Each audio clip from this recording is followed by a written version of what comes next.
All right, your goal for today is to revise your initial flash draft of your memoir by experimenting with different structures through which you can tell your story. So you're going to experiment with different ways to organize what you have written in your flash draft of your memoir into a second draft. So you can just copy and paste flash draft of your memoir into the assignment where there'll just be a blank document called second draft of memoir waiting for you. So that is what the plan is for today. So a reminder of some of the things we talked about yesterday.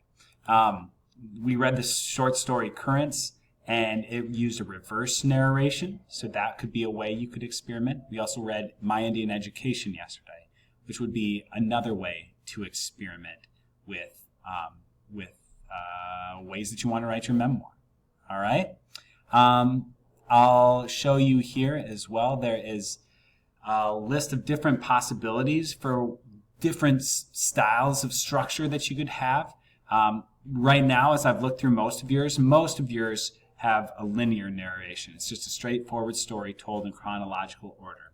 If you look in your mentor text packet full of memoirs, there is a memoir called The New Girl, and it follows that straightforward process. And it may be that you end up liking your original straightforward linear narration the best, and that's fine. You could keep it that way. But I want you to experiment with using other structures, all right?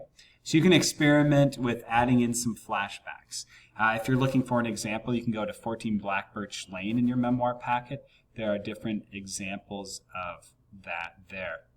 You know, there are different styles of flashbacks. Sometimes there's the bookend flashback, where something is similar at the beginning and at the end, tells the same scene. Sometimes a preview. Sometimes your very first paragraph is something that takes place 2/3 of the way through what you want to write. Sometimes there's a flashback of a life-changing moment that happens several times throughout your narrative. Kind of like if you watch Stranger Things, 11, it always goes back to her thinking about what she experienced while she was in the laboratory. You can have parallel story structures, so two different experiences that are related. So maybe you talk about two different experiences of yours, and it can go back and forth and cut in and out from one to another one. Or you can just have one experience first and then the second experience. You can do the reverse narrative, like Currents that we read. Or you can do vignettes. Vignettes are these short snapshot experience on the same theme. They're like My Indian Education that we read yesterday, or like the first one in your packet called Teeth. So look through some of those examples. Think about how you might want to structure your piece.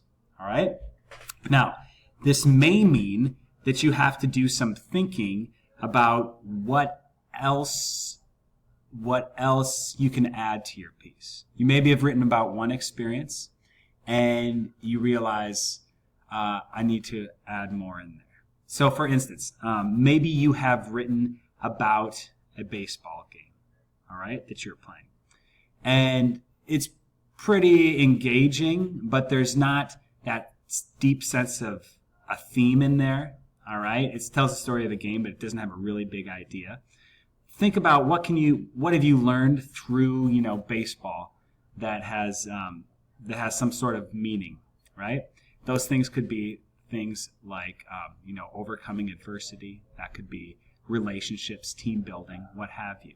And then you can think about how you would add those things in there. So maybe you start with the story of you up to bat, right? There's 2 outs in the bottom of the 7th, and you're up to bat.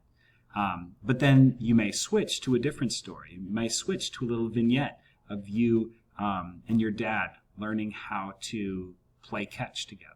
And then you might go back to the game, right, and taking a cut at a pitch. And then you might go back to you and your buddies playing baseball in a sandlot growing up. And then you might go back to the game. Maybe you're writing about a race that you're running, right? There's a lot of things thematically you can do with that. How else are you running a race in life, right? Are you falling? Maybe your story's about falling down on your bicycle.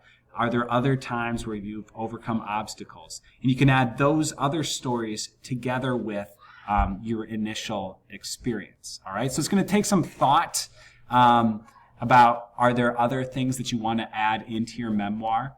Other things that are related, either on the same topic like baseball, or that somehow are related thematically, like if your original memoir was crashing your bike, right? Overcoming obstacles could be a theme. And you could have other vignettes, other short stories, or another story that you put in juxtapose right with that initial memoir. So I want you to experiment today. I want you to work on your second draft. I want you to write the whole time. All right? Well, write and think, or look back at some of the readings that you have in that memoir packet. All right? You can look at those, but work on that. You should have a sizable amount done. All right? You don't need to press hand in or turn in your second draft. It doesn't need to be completely finished, but you should make some good progress on it today.